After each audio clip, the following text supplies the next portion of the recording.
मेरा नाम doctor SP बायोत्रा है। मैं सर गंगाराम हॉस्पिटल में सीनियर कंसल्टेंट हूँ। आज मैं आप सबसे बात करूँगा कोरोना, जो कि आज से 3 साल पहले हमारे दुनिया भर में एक महामारी की तरह था, एक डर की तरह बैठा था, शुरू हुआ। और आज अगरचे एक्टिव कोरोना नहीं है, लेकिन इसके आफ्टर इफ़ेक्ट्स अभी भी हम उस कोरोना के बाद में लोगों का कैसा असर हुआ उसके बारे में कुछ चर्चा करेंगे। हमें कोरोना के दौरान एक्यूट फेज़ में मैं आपको बताना चाहूँगा कि मैक्सिमम लोगों को ख़तरनाक जो था निमोनियाज होते थे, लंग्स की प्रॉब्लम होती थी, lung failure because pneumonia with lung pulmonary failure होता था, जो कि लोगों को ICU में जाना पड़ता था, वेंटिलेटर पे रहना पड़ता था। उसके बाद बहुत सारे लोग ऐसे थे, इसके साथ साथ बाकी बॉडी के ऑर्गन फेलियर होते थे, किडनी फेलियर, ब्रेन को इसका इफ़ेक्ट हो जाना, लिवर के ऊपर इफ़ेक्ट हो जाना, और बाकी ब्लड की बीमारियां, और कितना बेहद एक लाइफ थ्रेटनिंग सारी प्रॉब्लम थी, जिसमें जो बहुत सारे लोगों की जानें भी गंवानी पड़ी। लेकिन ऐसा देखा गया कि बहुत सारे लोग उस जो सीवियर इन्फेक्शन से बाहर आए, उसमें से आज भी बहुत सारे लोग, अगरचे उस वक्त लगता था ठीक हो गए हैं, लेकिन बहुत सारे लोग आज भी हमारे पास आते हैं, जिसमें कॉम्प्लिकेट भी कहते हैं पोस्ट कोविड इफ़ेक्ट्स, इसको हमने नाम दिया है कि कोविड चला गया लेकिन उसके इफ़ेक्ट्स हैं आज भी हमारे पास आते हैं। और मैं सबसे ज़्यादा जो अपनी प्रैक्टिस में हम लोग देखते हैं, कोविड के जो प्रॉब्लम वाले केसेस लंग्स के सबसे ज़्यादा आज भी आते हैं, जिसमें लंग्स को हमारे लोगों की प्रॉब्लम होती है कि उनके ब्रीदिंग डिफ़िकल्टी, कि हम तेज़ चलते हैं, सीढ़ियाँ चढ़ते हैं, सांस फूल जाता है। बहुत सारे लोग हैं जिनको आता है कि बार बार चेस्ट इन्फेक्शन हो जाता है, और हम उनके जब टेस्ट करते हैं, आज भी लंग फंक्शन टेस्ट कहते हैं PFT, उनके भी आलमोस्ट जिनको ये तकलीफ़ होती है, आज भी 60 से 70% लोगों के PFT लंग फंक्शन टेस्ट होते हैं, कुछ एबनॉर्मल आते हैं। उनके अगर CT स्कैन करते हैं, उसमें आज भी ग्राउंड ग्लास कहते हैं कि ये एक ऐसा तकलीफ़ होती है जिसको हम कहते हैं इंटरस्टिशियल लंग डिजीज़, जिसमें जो लंग्स में जब ऑक्सीजन सांस लेते हैं, ये लंग्स से जाके ब्लड में नहीं दाखिल हो सकती, जिसमें ऑक्सीजन का लेवल कम हो जाता है, जिसी को हम कहते हैं PCO2। जब टेस्ट करते हैं ऑक्सीजन सैचुरेशन कम हो जाती है। इसके लिए एक बड़ा सिंपल सा टेस्ट आज भी हम करके लोगों को देख लेते हैं कि लंग्स कितने कमज़ोर तो नहीं हैं, उनको बोलते हैं 6 मिनट्स वॉकिंग टेस्ट। 6 मिनट थोड़ा फास्ट वॉकिंग करता है पेशेंट, और 6 मिनट के पहले शुरू में उसको ऑक्सीजन सैचुरेशन देखते हैं, और 6 मिनट के बाद देखते हैं, और जिनको जो सैचुरेशन 90% से कम हो जाती है, तो उसका मतलब है कि उनके लंग्स है इफ़ेक्टेड है। उनको जब हम टेस्ट करते हैं तो उनको जैसे होता है कि लंग जो है इंटरस्टिशियल लंग डिजीज़ के इफ़ेक्ट्स आते हैं। इसी प्रकार हार्ट के डिजीज़,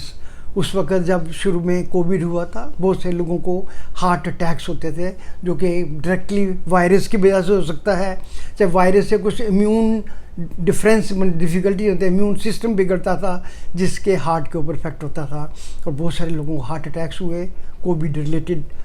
हार्ट मायोकार्ड इन्फार्क्शन कहते थे। और बहुत सारे लोगों को उसके बाद मायोकार्डाइटिस कहते हैं, हार्ट के मसल वीक हो जाते हैं, हार्ट की काम करने की क्षमता, इजेक्शन फ्रैक्शन कहते हैं जिसको हम अपने मेडिकल टर्म में, वो कम हो जाती थी। हमने ऐसे केस देखे हैं, नॉर्मल इजेक्शन फ्रैक्शन 55 to 65% होती है, उसमें 20% तक भी लोगों में चली जाती रही। एंड देन देखिए वो बहुत डेंजरस लेवल होता है, लेकिन बहुत सारे लोगों को ऑलमोस्ट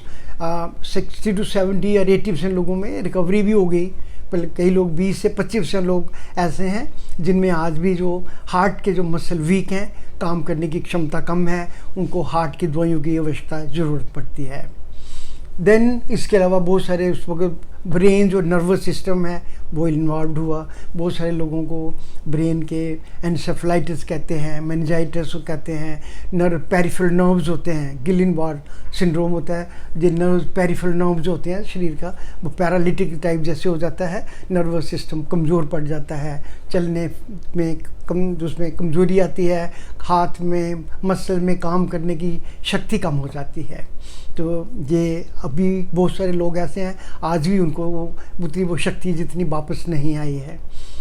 कुछ लोगों को लिवर के प्रॉब्लम, इंटेस्टाइन के प्रॉब्लम हुए, हार्ट लिवर के एंजाइम बढ़ गए थे, जॉन्डिस पीलिया भी हो गया। लेकिन उनमें लकीली है कि अक्सर बहुत सारे लोगों को वो काफ़ी हद तक ठीक है। बहुत कुछ लोग हैं जिसके अभी भी लिवर एंजाइम थोड़े ज़्यादा मिलते हैं। उसके बाद एक किडनी का था, वो भी कोविड का इफ़ेक्ट बहुत सारे लोगों में, कुछ लोगों में खासकर जिनको कुछ कोमॉर्बिडिटीज थी, जैसे कोई पेशेंट डायबिटीज़ थे, ब्लड प्रेशर के पेशेंट थे, हार्ट पेशेंट थे, किडनी फेलियर में चले गए, उनको डायलिसिस की ज़रूरत पड़ती रही। और आज भी उसमें से बहुत सारे लोग अगरचे ठीक हो गए हैं, लेकिन उनको आज भी कहते हैं किडनी रिप्लेसमेंट थेरेपी की ज़रूरत पड़ती है। टाइम एंड अगेन उनको ज़रूरत पड़ती है कि उनका यूरिया या क्रिएटिन थोड़ा बहुत ज़्यादा है और दवाई की ज़रूरत है।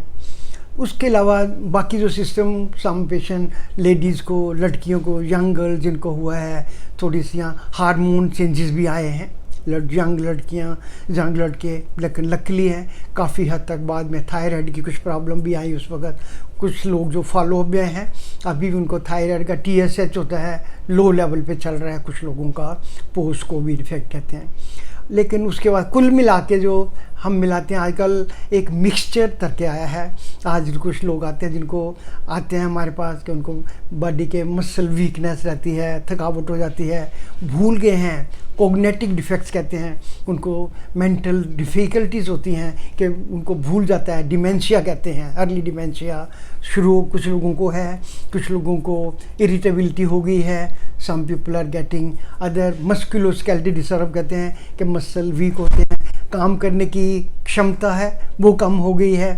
थकावट हो जाती है, थोड़ा सा भी चलने से सांस फूल जाता है, पैल्पिटेशन होती है, नींद कम आ जाती है। यानी कि मिला जुला जो इफ़ेक्ट है और जिसको हमें किसी चीज़ को एक्सप्लेन नहीं कर पाते हैं तो हम उसको पोस्ट कोविड इफेक्ट कहते हैं। एक mixture of physical, mental, psychological, musculoskeletal and some endocrinal system, जो इकट्ठा मिक्सचर हम अभी लास्ट वर्ड अभी नहीं कह सकते। जो नेवर नो, आने वाले समय में हो सकता है कैंसर का वी डोंट नो कि क्या हुआ है, ये लॉन्ग टर्म, इसके कई कुछ सालों के बाद पता चलेगा कि जिन लोगों को कोविड हुआ है क्या उनको को कैंसर तो नहीं ज़्यादा हो रहे थे और कोई डिफेक्ट्स कोई बॉडी के ना हो, ये समय ही बताएगा। लेकिन अभी दे श्योर है पोस्ट कोविड इफेक्ट्स आज भी हमारे पास उस चीज़ों की मिली जुली मुश्किलों से लोग आ रहे हैं, वाबस्ता हो रहे हैं। एंड वी होप कि ये शुरू आस्ता आस्ता में रिकवर हों। लेकिन इन सालों में 3-4 सालों में जो लगता है कई बहुत सारे लोग ऐसे हैं जिनको इसको पोस्ट कोविड इफेक्ट से साथ जूझना पड़ेगा, रहना पड़ेगा और दोस्ती करनी पड़ेगी।